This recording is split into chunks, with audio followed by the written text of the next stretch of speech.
ಯಾರ್ಯಾರು ಈ ರೀತಿ ಸುಳ್ಳು ಸುದ್ದಿಗಳನ್ನ ಹಬ್ಬಿಸಿ ವಿತೌಟ್ ವೆರಿಫೈ ಮಾಡ್ದಲೆ ಯಾರ್ಯಾರು ಈ ರೀತಿ ಮಾಡ್ಯಾರೆ, ಜವಾಬ್ದಾರಿಯುತವಾಗಿ ನಡೆದುಕೊಂಡಿಲ್ಲ, ಜೊತೆಗೆ ಏನು ಒಂದು ಆತಂಕದ ವಾತಾವರಣ ಸೃಷ್ಟಿ ಮಾಡೋಕ್ಕೆ ಟ್ರೈ ಮಾಡ್ಯಾರೆ, ಜೊತೆಗೆ ಏನು ಲಾ ಆ್ಯಂಡ್ ಆರ್ಡರ್ ಇಶ್ಯೂಗೆ ತೊಂದರೆ ಕೊಡುವಂತಹ ಒಂದು ಕೆಲಸ ಮಾಡ್ಯಾರೆ, ಅವ್ರಗಳ ಮೇಲೆಲ್ಲನೂ ನಾವು ಕ್ರಮ ಕೈಗೊಳ್ತೀವಿ.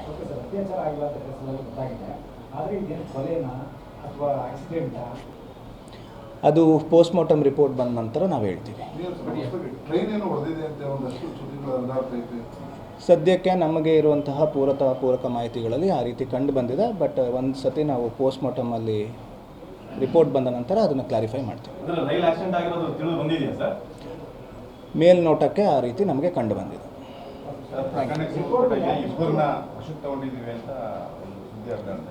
ಕ್ವೆಶನಿಂಗ್ಗೆ ನಾವು ಸಾಕಷ್ಟು ಜನಗಳನ್ನ ಕರೆದಿದ್ದೀವಿ, ಆದರೆ ಯಾರನ್ನೂ ಅರೆಸ್ಟ್ ಮಾಡಿಲ್ಲ ಅನ್ನೋದನ್ನು ನಾನು ಅವತ್ತೇ ಕ್ಲಾರಿಫೈ ಮಾಡಿದ್ದೀನಿ.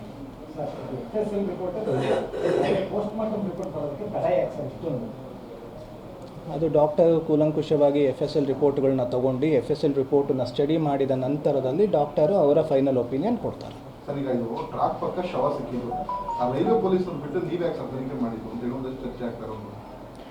ಏನಿದು ಇನಿಷಿಯಲಿ ಪೊಲೀಸ್ ಹೋಗೋಕ್ಕಿಂತ ಮುಂಚೆನೇ ಇದು ಒಂದು ಅತ್ಯಾಚಾರ ಕೊಲೆ ಪ್ರಕರಣ ಅಂತ ಎಲ್ಲ ಆಲ್ರೆಡಿ ಬಿಂಬಿಸಿದ್ರು ಸೋಷಿಯಲ್ ಮೀಡಿಯಾಗಳಲ್ಲಿ. ಆ ಪ್ರಕರಣದ ಒಂದು ಸೀರಿಯಸ್ನೆಸ್ಸನ್ನು ನಾವು ನೋಡಿ ಅದಕ್ಕೋಸ್ಕರ ನಾವೇ ತಗೊಂಡಿದ್ದೀವಿ. Thank you.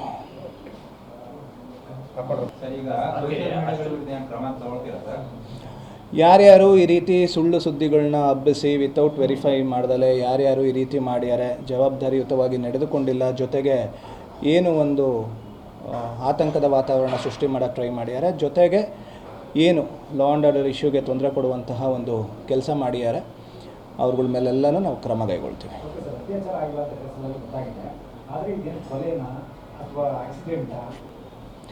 ಅದು ಪೋಸ್ಟ್ಮಾರ್ಟಮ್ ರಿಪೋರ್ಟ್ ಬಂದ ನಂತರ ನಾವು ಹೇಳ್ತೀವಿ. ಸದ್ಯಕ್ಕೆ ನಮಗೆ ಇರುವಂತಹ ಪೂರಕ ಮಾಹಿತಿಗಳಲ್ಲಿ ಆ ರೀತಿ ಕಂಡು ಬಂದಿದೆ. ಬಟ್ ಒಂದು ಸತಿ ನಾವು ಪೋಸ್ಟ್ಮಾರ್ಟಮಲ್ಲಿ ರಿಪೋರ್ಟ್ ಬಂದ ನಂತರ ಅದನ್ನು ಕ್ಲಾರಿಫೈ ಮಾಡ್ತೀವಿ. ಮೇಲ್ನೋಟಕ್ಕೆ ಆ ರೀತಿ ನಮಗೆ ಕಂಡು ಬಂದಿದೆ.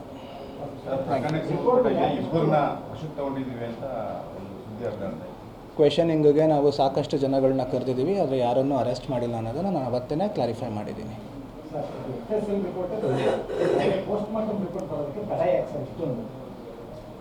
ಅದು ಡಾಕ್ಟರ್ ಕೂಲಂಕುಷವಾಗಿ FSL ರಿಪೋರ್ಟ್ಗಳನ್ನ ತೊಗೊಂಡು FSL ರಿಪೋರ್ಟನ್ನು ಸ್ಟಡಿ ಮಾಡಿದ ನಂತರದಲ್ಲಿ ಡಾಕ್ಟರು ಅವರ ಫೈನಲ್ ಒಪಿನಿಯನ್ ಕೊಡ್ತಾರೆ.